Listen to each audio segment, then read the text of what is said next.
낮은 죄인 살리신 주의 놀라운 희어던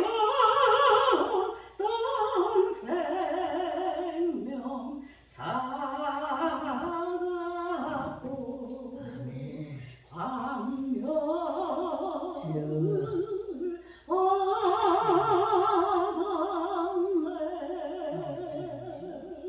큰 죄악에서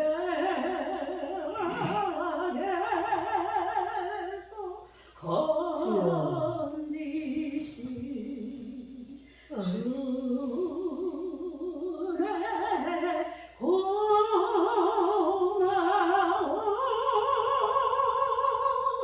나 처음 믿은 그 시간 귀하고 귀하다.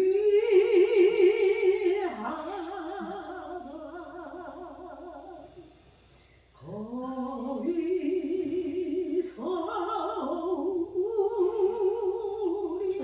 영원히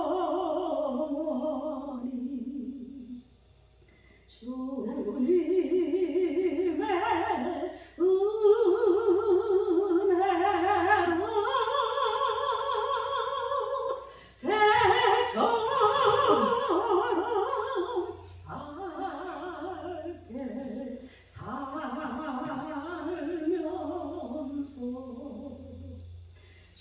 은혜로 배처럼 밝게 살면서 주 찬양하리라.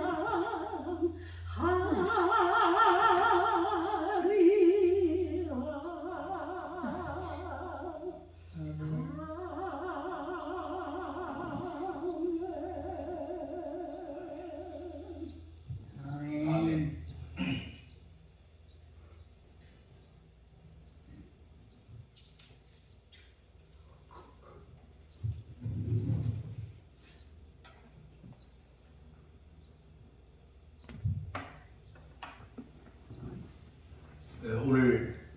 오늘 읽은 본문의 말씀을 가지고 복 있는 자라는 제목으로 말씀을 전하도록 하겠습니다.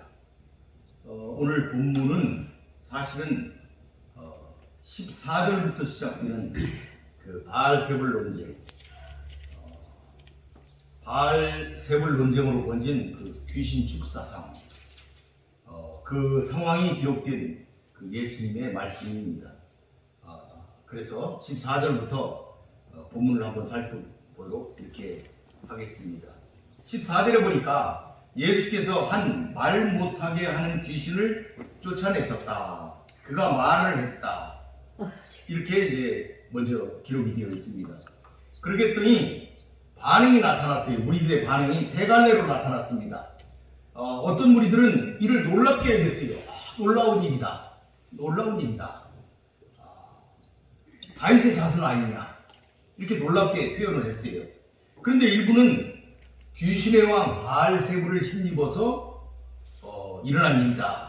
이렇게 매도하고 비방을 했어요. 한 무리가. 또 다른 무리는 그래? 그러면 다른 표적도 한번 더 줘봐. 이렇게 다른 표적을 또 구했습니다.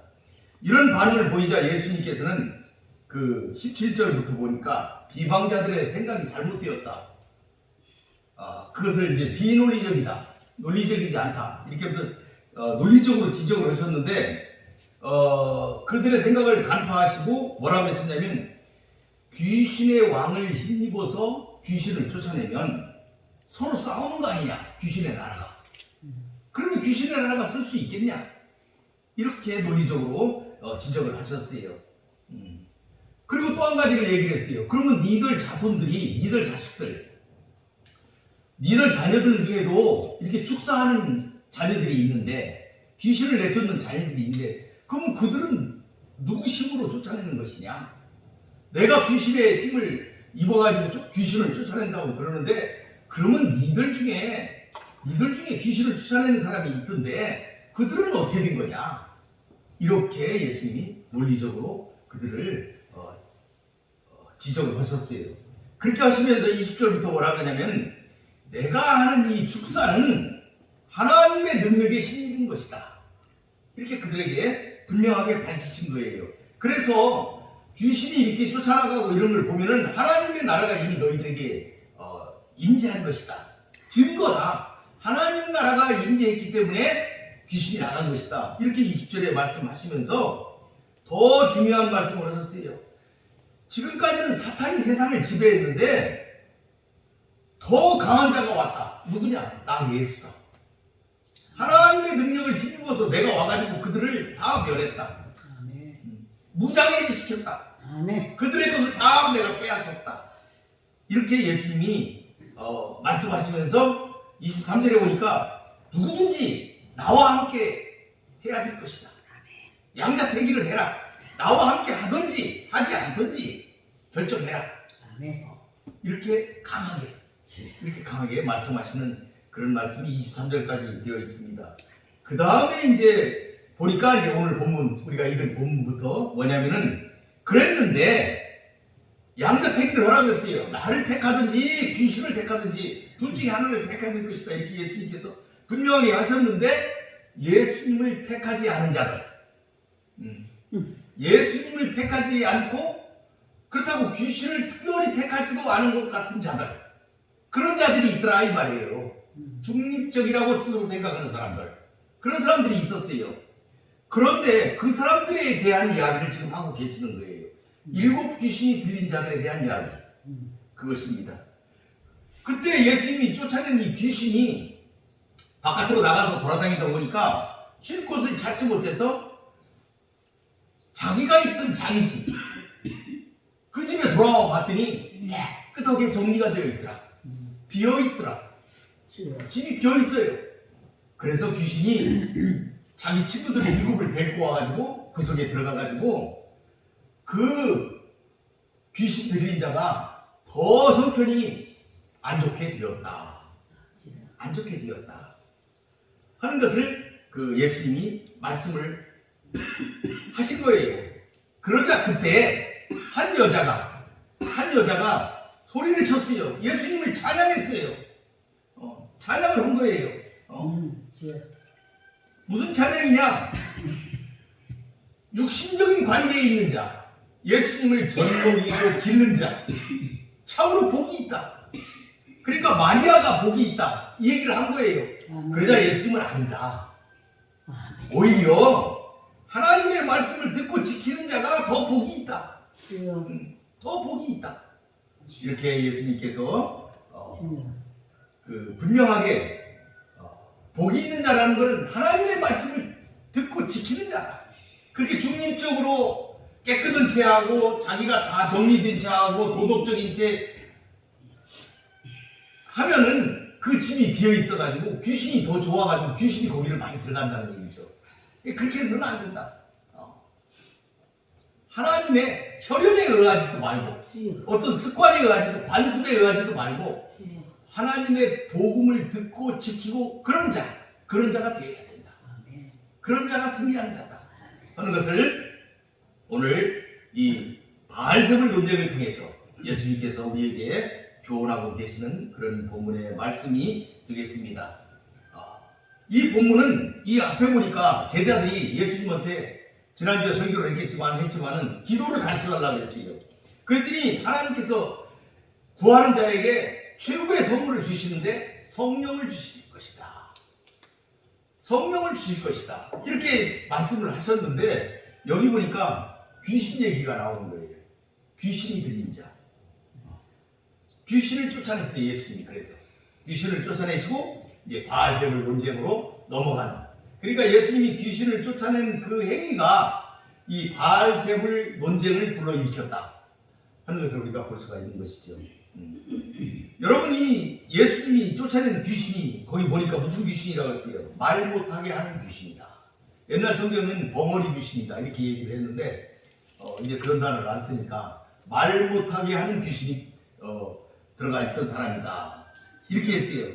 그래서 이제 이 논쟁이 일어났는데 이걸 보면은 예수님에 대해서 대적하는 자들이 지금 계속 늘어나고 있는 것을 볼 수가 있어요. 주여. 공격이 점점 열기를 더해가고 있다.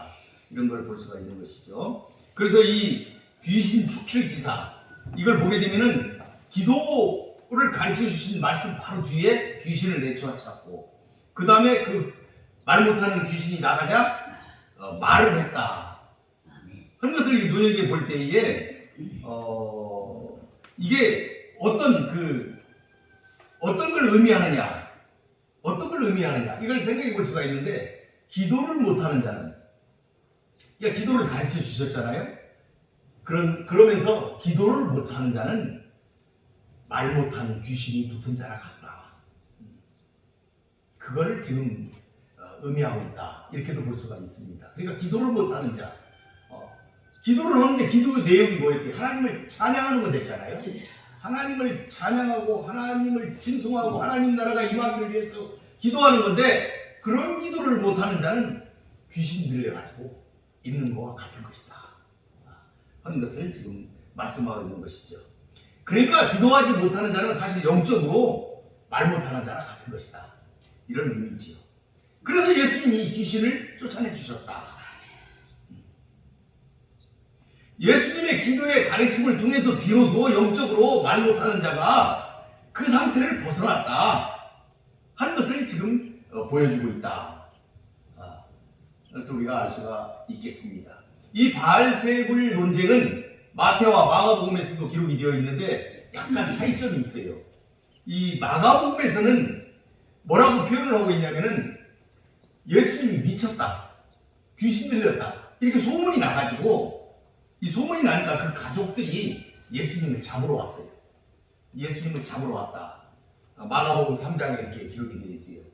예루살렘에서 내려온 서기관들은 그가 바알세불이 짚혔다 하며 또 귀신의 왕을 힘입어 귀신을 쫓아낸다 하니 누가 그런 얘기를 지금 하고 있냐면 서기관들이 하고 있는 거예요. 서기관들이 마가복음에 보니까 예수님이 바알세불이 들었다, 귀신의 왕이 붙어가지고 지금 저렇게 귀신도 쫓아내고 저런 일을 한다 이렇게 소문이 나니까 그 가족들이 예수님의 어머니와 그 형제들이 예수님 붙잡으러 온 거예요. 귀신 들렸으니까 붙잡아 가려고 그렇게 왔다. 그때 예수님이 뭐라고 하시냐면은 예수님이 똑같은 말씀을 했어요. 스스로 분쟁하면 망하는데 어떻게 사탄이 사탄을 쫓아낼 수 있느냐 하시면서 성령을 모독하지 마라. 성령을 모독하는 자는 사함을 얻지 못할 것이다. 이렇게 성령 모독죄와 연결을 하십니다. 마태복음에서도 보게 되면은 눈 멀고 말 못하는 사람, 그 사람을 예수님이 고쳐주셨는데 무리들이 야 이거 다윗의 자손 아니야? 이거 응성거리니까 바리새인들이 굉장히 거칠게 응수를 하고 있어요. 마태복음 12장에 보니까 바리새인들은 듣고 이르되 이는 귀신의 왕 바알세불을 짓지 않고는 귀신을 쫓아내지 못하리라. 이 마태복음에도 예수님이 이렇게 이런 일을 하니까 그 많은 백성들이 야 선지자가 메시아가 나타난 거 아니야? 이렇게 이제 했어요. 다윗의 자손 아니냐 이 말은 메시아가 나타난 거 아니야? 이렇게 하니까 바리새인들이 듣고 거칠게 대답을 하는 거예요. 그 귀신 들려가지고 지금 그런 거다 이렇게 공격을 했어요. 그때도 예수님께서는 성령 모독죄를 말씀하십니다. 성령을 모독하지 마라. 사함을 얻지 못할 것이다. 이렇게 강하게 그들을 실문하는 것들이 나오고 있습니다. 모두 다 예수님의 이 귀신을 쫓는 축사 능력을 바알세불과 관련시켜가지고 몰고 가는 그런 공통점이 있습니다. 그런데 이제 오늘 본문은 성령 모독죄와 연결을 시키지 않고 다른 방향으로 일곱 귀신 얘기를 하시면서 다른 방향으로 지금 우리들에게 설교하고 계시는 그런 것을 우리가 볼 수 있습니다. 예수님이 자신의 축사가 하나님의 능력으로 힘입었다. 이것을 밝히시면서 하나님 나라가 이미 너희에게 임했다. 하나님 나라가 임했다. 하나님 나라가 임했기 때문에 귀신을 지금 무장 해제시키고 아까 살펴봤죠? 이 말씀 전에 나왔죠? 귀신을 예수님께서 결박을 했다고 했어요. 힘 있는 자가 왔을 때는 그 힘없는 자를 결박하고 다 뺏지 않느냐? 예수님을 말씀하시는 거예요. 예수님이 힘있게 오셔서 지금 무장해지시켰다. 너희들이 기도할 수 있게 해줬다. 이런 말이에요. 그러므로 이제부터는 어떻게 되겠어요? 함께 해야 되겠다. 나와 함께 해라. 아멘. 나와 함께 해라. 이걸 23절에 분명하게 말씀하시잖아요. 나와 함께 하지 아니하는 자는 나를 반대하는 자요. 나와 함께 모으지 아니하는 자는 해치는 자니라. 아멘. 나와 함께 해야 된다. 나와 함께 해야 된다. 이렇게 예수님이 말씀하신 거예요. 그러니까 선과 악, 진리와 비진리가 싸우는 상황에서는 중립적인 태도가 있을 수가 없다. 중간에 이렇게 있는 사람은 서 있을 수가 없다는 얘기죠. 선이면 선, 악이면 악. 그게 구별이 돼야 된다. 분명해야 된다. 하는 것을 그 앞절에서 우리들에게 분명하게 교훈하고 있다. 이렇게 볼 수가 있습니다. 이제 본문을 한번 보겠습니다. 24절 보니까 더러운 귀신이 사람에게서 나갔을 때 물 없는 곳으로 다니며 쉬기를 구하되 얻지 못하고 이에 이르되 내가 나온 내 집으로 돌아가리라. 이 24절부터 26절까지는 예수님의 편에 서지 않는 자. 그렇다고 이 사람이 귀신 편에 서 있던 건 아니에요. 그냥 예수님의 편에 서 있지 않는 자예요. 도덕적으로 자기가 깨끗하다 이렇게 생각하고 있는 거겠지요. 그렇게 사는 사람들이 있지 않습니까? 그런 자들. 이런 자들, 예수님의 편에 서지 않는 자가 처하게 될 비참한 처지를 7 귀신 들린 자. 이 비유를 들어서 말씀하고 계신 것이다. 그래서 이 비유는 실로 영적 세계를 혼이하시는 예수님만이 주실 수 있는 독특한 내용이다. 복잡한 영적 진리를 일목요연하게 설명하면서 당시에 패역한 유대인들 그리고 우리들에게 그 의미를 설명하는 아주 절묘한 내용이다. 이렇게 볼 수가 있습니다. 이건 영적으로 깨어있는 그 세계를 혼이 아시는 예수님만이 우리에게 해줄 수 있는 얘기다. 그런 말씀이 되겠어요. 그렇다면 여기서 더러운 귀신이 나간 자가 누구겠습니까? 더러운 귀신이 나간 자.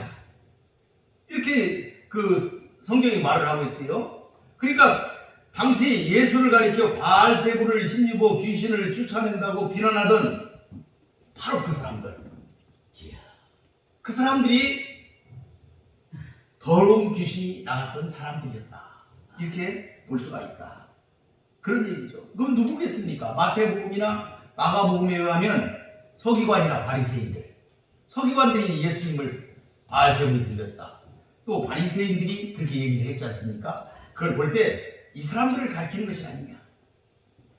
그러면 이 더러운 귀신이란 당시 어떤 상태냐? 유대인들의 심각한 영적 상태. 유대인들 그 당시에 유대인들의 심각한 영적 상태를 그 예수님이 지적하신 것이다. 그리고 도덕적으로 깨끗하지 못한 것들 이런 것들을 가리켜서 더러운 귀신 이렇게 표현을 했다. 이렇게 우리가 볼 수가 있습니다. 그래서 이 더러운 귀신이라는 이 단어는 외형적인 불결, 외형적으로 뭐 옷이 더럽다든지 손이 좀 더럽다든지 이런 거보다는 종교 도덕적으로 더러운 요소들, 그런 불결들, 그런 것들을 의미한다. 이렇게 볼 수가 있습니다. 왜냐하면 이들은 이미 그리스도를 대적하는 귀신의 하수인이 이미 되었어요. 예수의 복음 전파 사역을 방해하고 있었다. 이런 말이죠. 그런데 그들의 그 속에 있던 사단의 세력을 그들의 마음 가운데에서 예수님이 쫓아내셨던 거예요.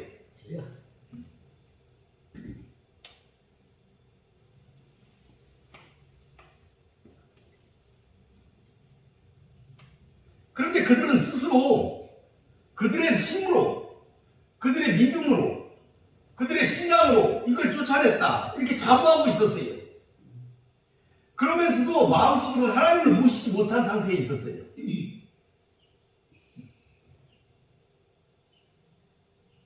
오히려 하나님 나라를 성취하려고 이 땅에 오신 그리스도를 적대하고 대적하는 그런 행위들을 했다.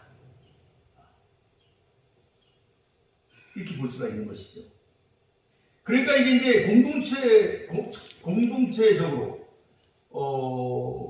이 문구가 어떻게 해석되고 있냐면 이스라엘이 바벨론의 포로로 갔다가 돌아왔을 때 그들이 영적 성결을 위해서 굉장히 많은 애를 썼는데 그래서 많이 회복되었다 이 말이에요. 그들이 당시에 많이 회복되어 가지고 또 이제 세례 요한도 나타나 가지고 회개에 힘을 썼고 또 예수님도 오셔가지고 그들에게 하나님의 나라 복음을 가르치셨고 그래서 그들이 어느 정도는 회복이 되었다고 볼 수가 있었는데 그들이 그럼에도 불구하고 그들이 그 악에서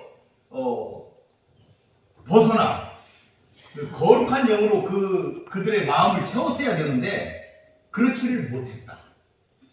마치 청소되고 수리는 되었지만 비어있는 집과 같았다. 그런 얘기죠. 그래서 사단의 세력이 그곳에 깃들게 되었다. 그래서 더 유대인들 그 공동체가 더 악해졌다 하는 것을 그 공동체적으로 우리가 얘기할 수가 있습니다. 이러한 상태, 이러한 심적인 상태, 그런 상태를 예수님이 절묘하게 지적하고 있는 것이다. 이렇게 볼 수도 있습니다. 개별적으로 한 사람 한 사람의 신앙으로 놓고 볼 때는 우리가 이제 우리들에게 적용할 수가 있는 것이죠.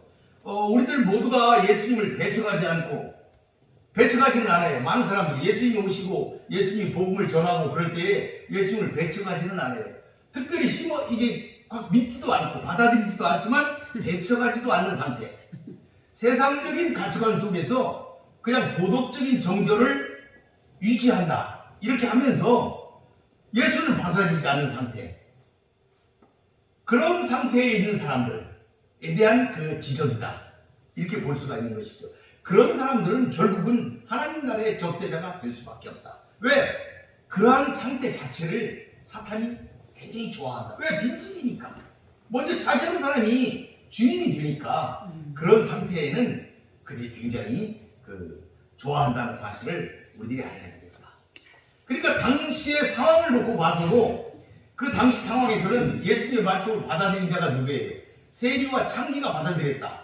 이렇게 성경은 기록하고 있지 않습니까? 그들은 받아들였는데 스스로 자부하고 있던 사람들, 스스로 의인이라고 생각하고 있던 사람들, 제사장이나 서기관이나 바리새인들이나 이런 교만한 유대인들은 예수님을 배척했어요. 받아들이지 않았다. 결국은 그들은 사탄의 노예가 될 수밖에 없었다. 사탄에 속한 자가 될 수밖에 없었다. 그런 것을 우리가 알 수가 있는 것이죠.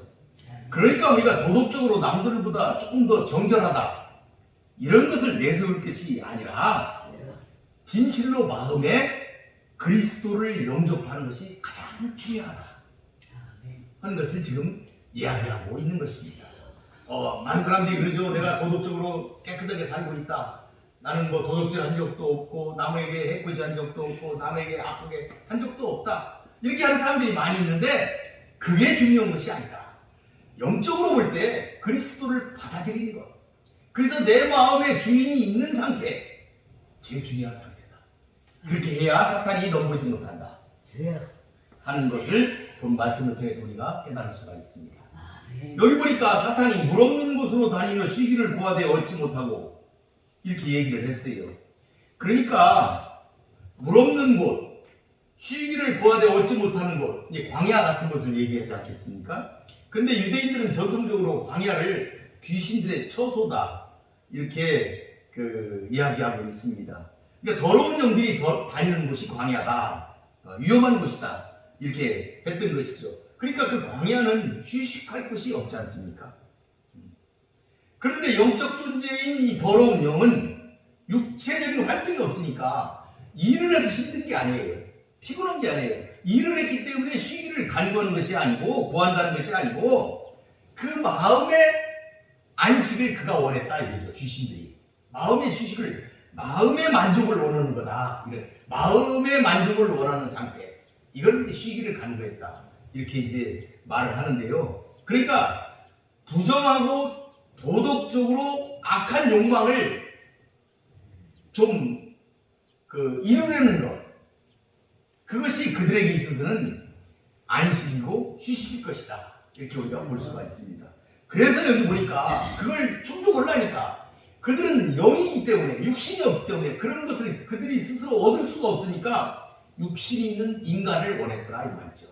사람들 속에 들어가서 그 사람들을 통해서 악한 일을 도모하고 그것을 통해서 귀신들은 만족을 얻는다 하는 것을 지금 이 본문을 통해서 우리가 볼 수가 있다.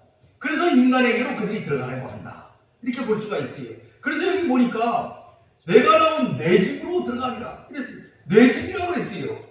인간의 마음속에 있는 그거를 자기 집이라고 표현하고 있는 거예요. 자신의 소유다 이 말이에요. 귀신이. 그러니까 내가 누구의 소유? 예수님의 소유가 되지 않으면 귀신들은 그 상태에 예수님의 소유가 되지 못한 자들을 자기 소유라고 보고 있는 거예요. 내 거라고 보고 있는 거다 이 말이에요. 내가 들어가도 되는 곳이에요. 왜? 주인이 없으니까. 자기보다 강한 자가 없으니까. 예수님이 그곳에 없으니까. 성령이 그 속에 없을 때 귀신들은 이거 내 거다. 내가 내 집이다. 이렇게 주장을 한다 이 말이죠. 아이고 주여. 우리가 이것을 깨달아 알아야 되겠다. 그래서 보니까 25절에 가서 보니 그 집이 청소되고 수리되었거늘 이랬어요.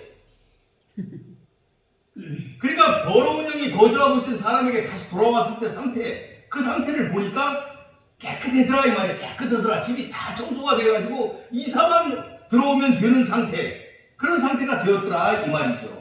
네. 그러니까 거기를 가보니까 그 속에 하나님의 영이 계시질 않더라 이 말이에요. 하나님의 영이 계시질 않으니까 너무 좋은 것이죠.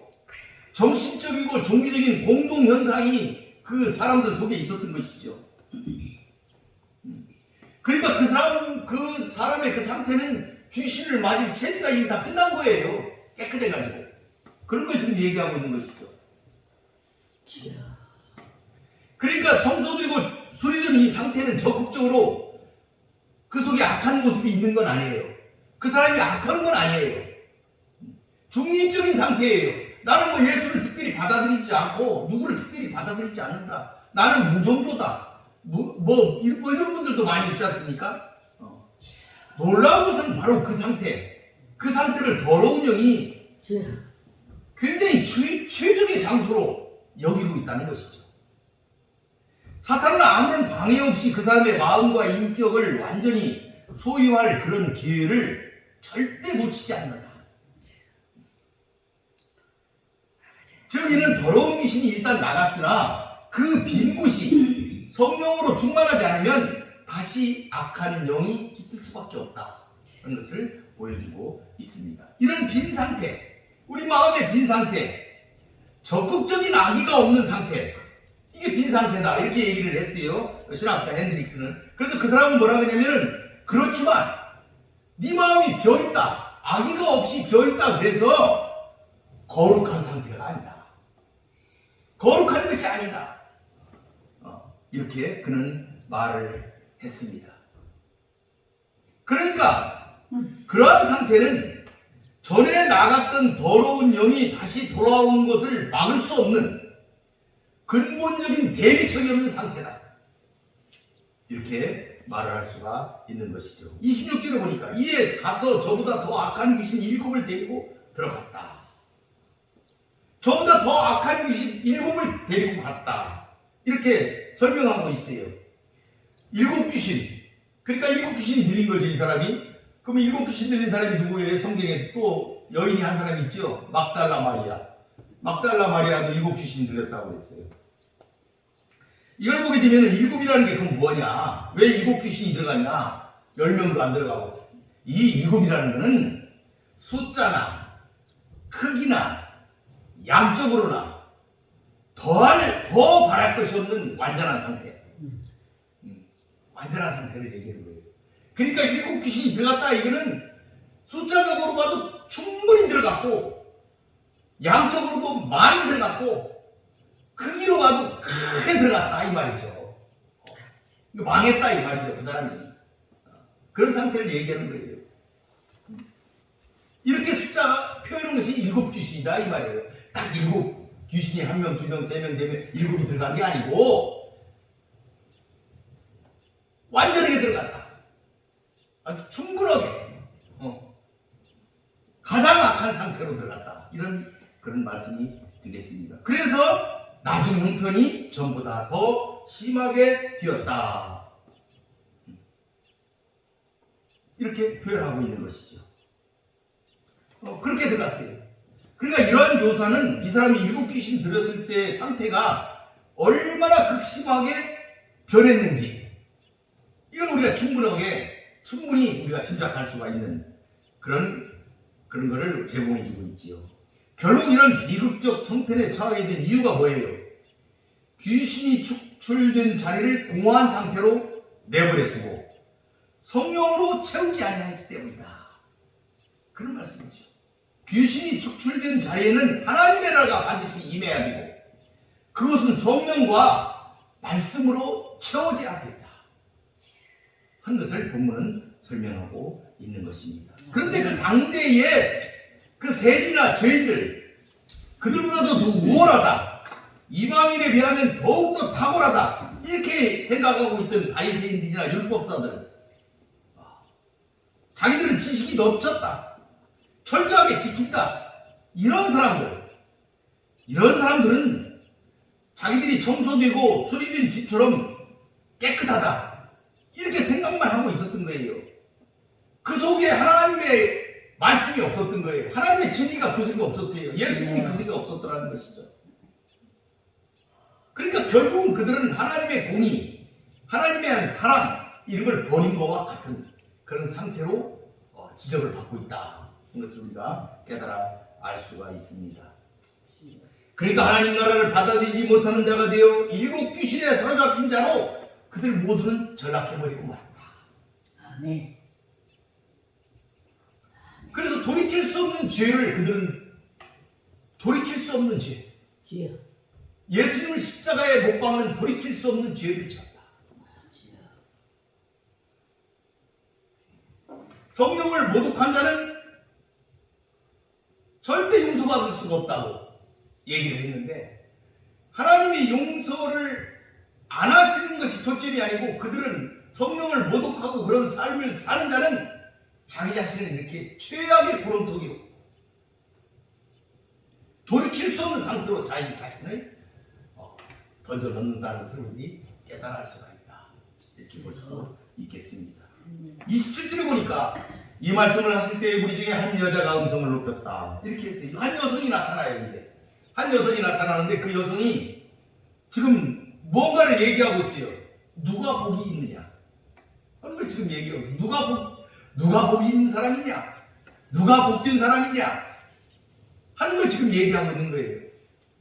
그러니까 지금 귀신 들린 자, 귀신 들려서 패망으로 나아가는 그런 많은 자들, 서기관과 바리새인들과 많은 율법사들, 그들 속에서 그러면 누가 복 있는 자들이냐 하는 걸 지금 얘기하고 있는 거예요. 그 여인은 뭐라 그래요? 복 있는 자가 누구냐? 당신을 뵌 태와 당신을 먹인 젖이 복이 있나이다. 이렇게 하면서 예수님을 축복하신 거예요. 이거는 그 유대 관습에 따른 것입니다.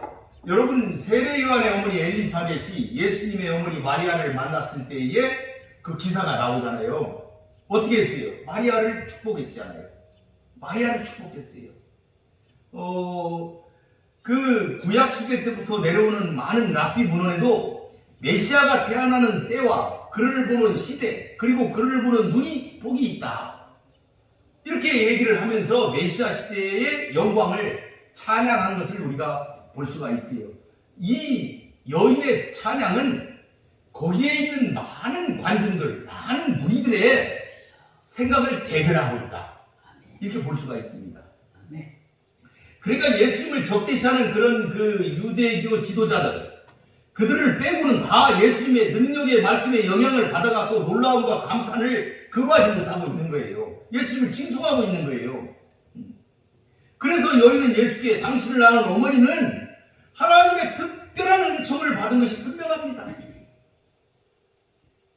이제 후로는 이렇게 명백하게 해줬어요. 그러니까 여러분 그 마리아도 그걸 알고 있어요. 여러분 마리아가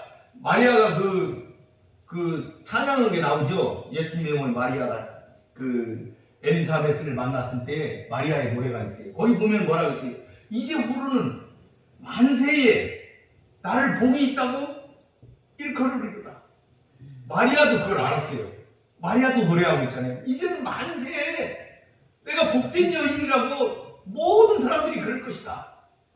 모든 세대가 나를 복되다 할 것이다. 이렇게 얘기를 마리아도 알고 있고 모든 이들이 다 알고 있었던 것이죠. 주여. 그러니까 이 찬양이 틀린 것이 아니에요.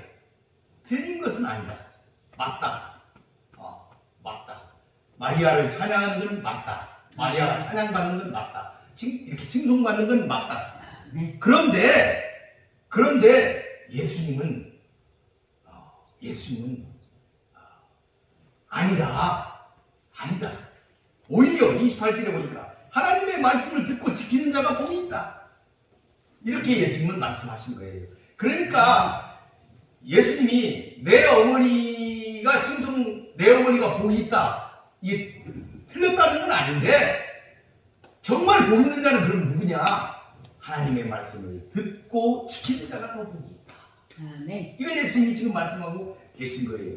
그러니까 참된 복의 조건, 그것이 육적인 것에 있지 않다. 혈연에 있지 않다. 주여. 어떤 그 특별한 공동체에 있는 것이 아니다 이 말이에요. 아멘. 영적인 것에 있다. 그걸 지금 예수님이 말씀하시고 계신 거예요. 이 말씀을 통해서 하나님의 말씀을 듣고 지키는 자, 이게 참된 복을 얻을 수 있는 비결이다. 이걸 예수님이 강조하고 있는 것이다. 이렇게 우리가 이해를 하면 되겠습니다. 여기서 보니까 듣고 지킨다 이렇게 얘기를 했어요. 듣는다 이 말은 단순하게 듣는 걸 얘기하는 게 아니에요. 그 말씀을 소중히 여겨가지고 순종하는 것을 얘기하는 것이다. 우리가 이렇게 이해를 해야 되겠어요. 그리고 지킨다 이 말도 순종을 얘기하는 거예요. 그러니까 듣고 지킨다는 것은 단순히 듣고 이렇게 따르는 것보다는 순종하는 것, 우리의 마음으로 순종하면서 따라가는 것, 그걸 의미한다.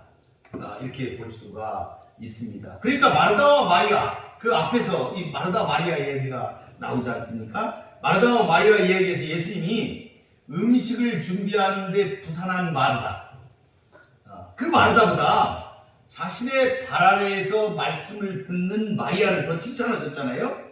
이 좋은 편을 택하였으니 빼앗기지 않으리라, 이렇게 칭찬하셨어요. 그러니까 이 의미가 무엇인지 이걸 우리가 깨달아 할 수가 있다. 마르다와 마리아 이야기에서도 마르다가 잘못했다는 게 아니에요. 마르다가 복이 없다는 게 아니에요. 그 음식을 준비하는 마르다의 행위가 잘못됐다, 복이 없다, 이게 아니에요. 복이 있어요. 하나님의 복이 있어요. 그런데 오히려 말씀을 듣고 그 말씀을 따라가는 마리아의 그것이 더 복이 있는 행위다. 아멘. 이걸 이렇게 비교하는 것이다. 그 말씀이 여기에서도 똑같은 것이다. 나를 낳은 어머니가 복이 있다. 그거보다는 하나님의 말씀을 지키는 자가 더 복이 있는 것이다. 그러니까 그러면 우리는 뭐예요? 예수님의 형제도 아니고 동생도 아니고 사촌도 아니고.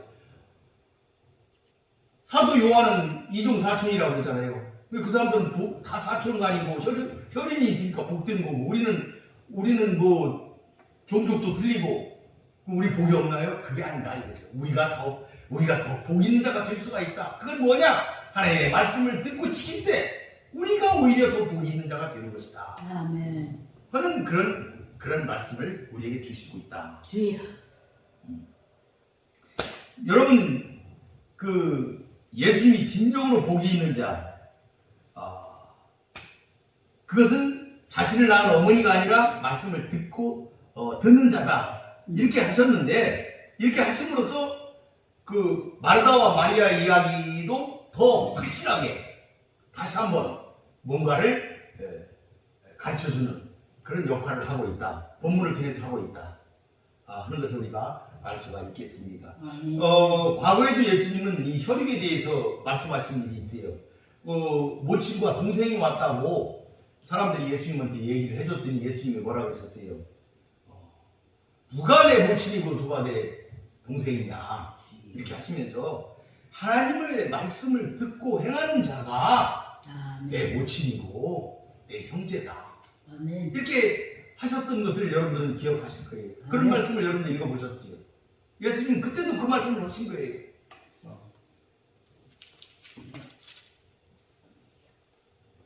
이것으로 볼 때 본절의 참된 복이라는 것은 육적인 어떤 혈통, 어떤 인간관계 이런 데로부터 비롯된 것이 아니고 하나님의 말씀을 듣고 그 말씀대로 행하는 데 있는 것이라는 사실을 우리들이 잘 깨달아 알 수가 있다. 아멘.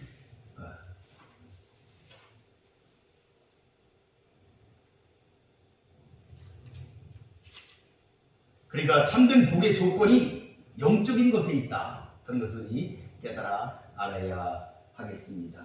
이 말씀은 예수님이 여인의 이야기를 부정하거나 약화시키기 위해서 하신 말씀이 아니다.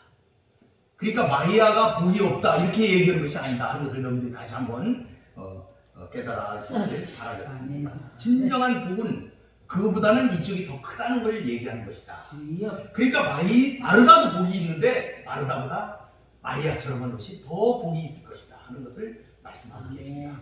그것을 우리가 분명하게 성경을 이해할 수가 있을 것입니다. 본문을 한번 이제 마무리하겠습니다.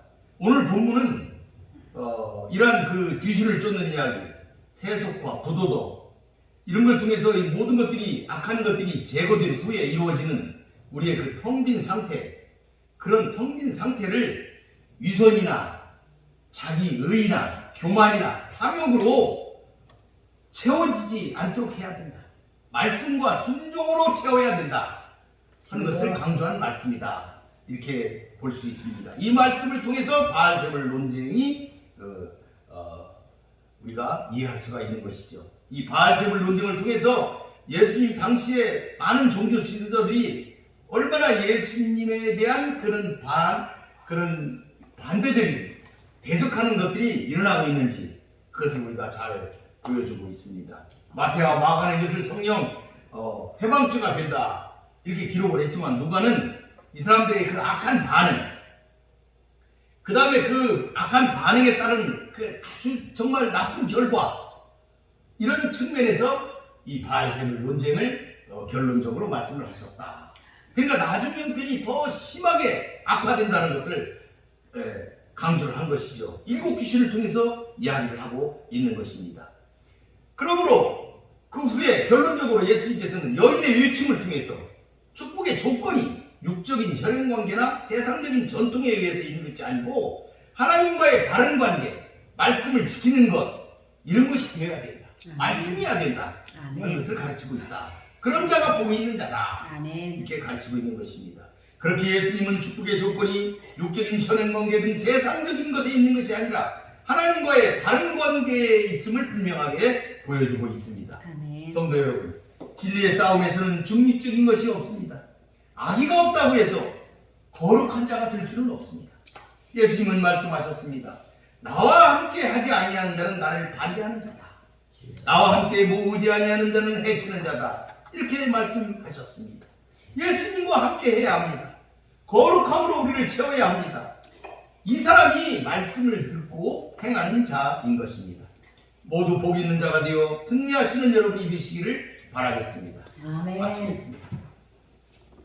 기도하겠습니다. 고맙고 감사하신 여호와 아버지 하나님 감사합니다. 오늘은 예수님께서 바알세불 논쟁을 통하여 교훈하신 아주 귀한 말씀을 나누었습니다. 우리는 예수님의 말씀을 듣고 행하는 자가 되어야 하겠습니다.